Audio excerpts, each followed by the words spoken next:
Hi అండి. ఇప్పుడు సింపుల్‌గా గుత్తి వంకాయ కూర ఎలా చేసుకోవాలో చెప్పేస్తాను చూడండి.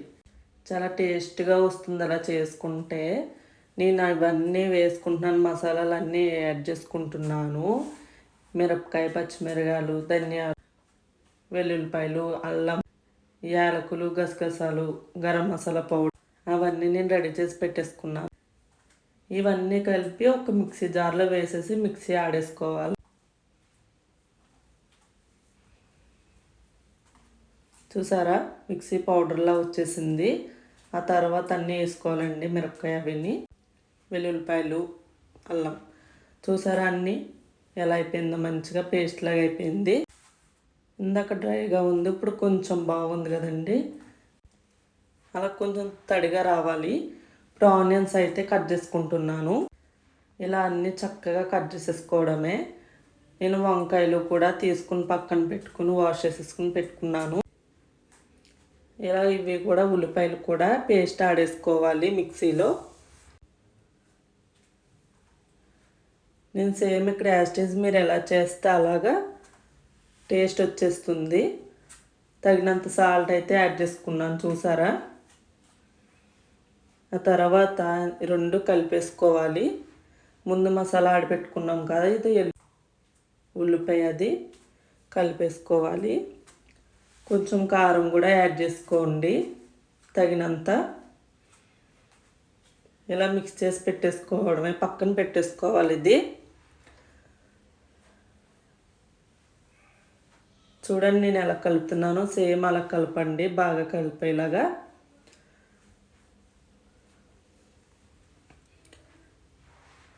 ఇప్పుడు వంకాయలు తీసుకుని ఇలా 4 సైడ్లు కట్ చేయాలి.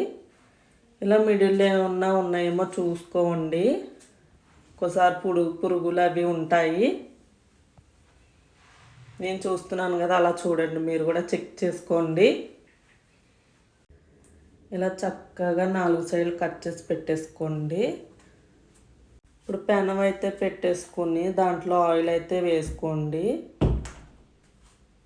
కొంచెం ఎక్కువగానే పడుతుంది ఆయిల్, ఎందుకంటే అవన్నీ వేపాలి కదా అందులో, వంకాయలు అదన్నీ మసాలా పెట్టి. చూడండి నేను ఇప్పుడు ఎలా పెడుతున్నానో అలాగే ఎగ్జాక్ట్గా పెట్టాలి మసాలా అనేది. బాగా కుక్కాలి లోపలికి. ఆ వంకాయకి అప్పుడే బాగా పడుతుందండి బ్రింజల్కి. ఇప్పుడు ఆయిల్ హీట్ అయి ఉంది ఆల్రెడీ, అలా వేసేసుకోవడమే. లో ఫ్లేమ్లో పెట్టుకోండి ఫస్ట్, లేకపోతే మాడిపోతుంది. చూసారా ఎలా బెలూన్స్ వస్తున్నాయో, అలా రావాలి. సేమ్ అన్నీ అలాగే చేసేసుకోవాలి. టేస్ట్ అయితే చాలా బాగా వస్తుందండి ఇలా చేస్తే. లో ఫ్లేమ్లో పెట్టి ఇలా మూత అయితే పెట్టేసుకోండి ఒక 5 నిమిషాలు. 5 నిమిషాలు ఆగాక తీసి చెక్ చేసుకోండి, మళ్ళీ తిరిగేయాలి వెనక్కి. నేను కొత్తిమీర కూడా యాడ్ చేస్తున్నాను, ఫ్రెష్గా మార్కెట్లో దొరికింది, తెచ్చాను.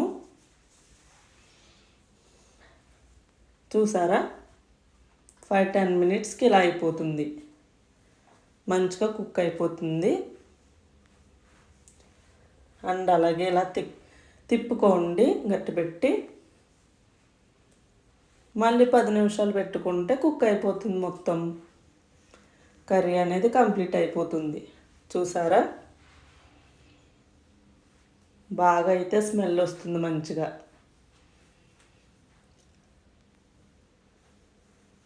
మళ్ళీ స్లోగా ఇలా తిప్పుకోండి గట్టిపెట్టి, ఎక్కువ తిప్పకండి, ఇరిగిపోతాయి వంకాయలు.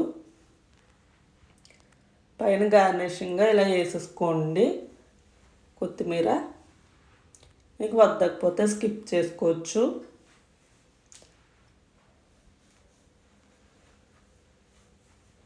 ఇది కూడా 2-3 మినిట్స్ అలా కుక్ చేయండి మూత పెట్టి.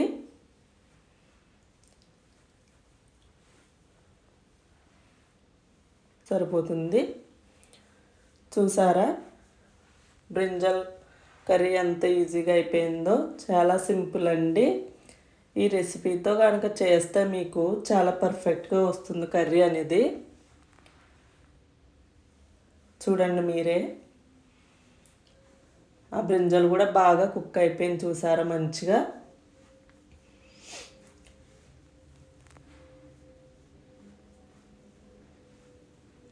చూసారండి, కర్రీ అంటే చాలా బాగుంటుంది. గుత్తి వంకాయ కూర అండి ఇది. నేను ఇప్పుడు టేస్ట్ చేసి చెప్తాను మీకు ఎలా వచ్చిందని. చూసారండి, చాలా బాగా వచ్చింది కర్రీ అయితే. నీకు మా ఎక్స్ప్రెషన్లోనే తెలిసిపోయి ఉండాలి. ఇలాంటి మోర్ రెసిపీస్తో మీ ముందుకు వస్తాను, మీరు నన్ను సపోర్ట్ చేయండి. చూడండి, బ్రింజాలు కూడా చాలా బాగా కుక్ అయిపోయింది. మీ ముందే తీస్తున్నా చూసారా, అందుకోండి. వీడియో నచ్చితే లైక్ చేయండి.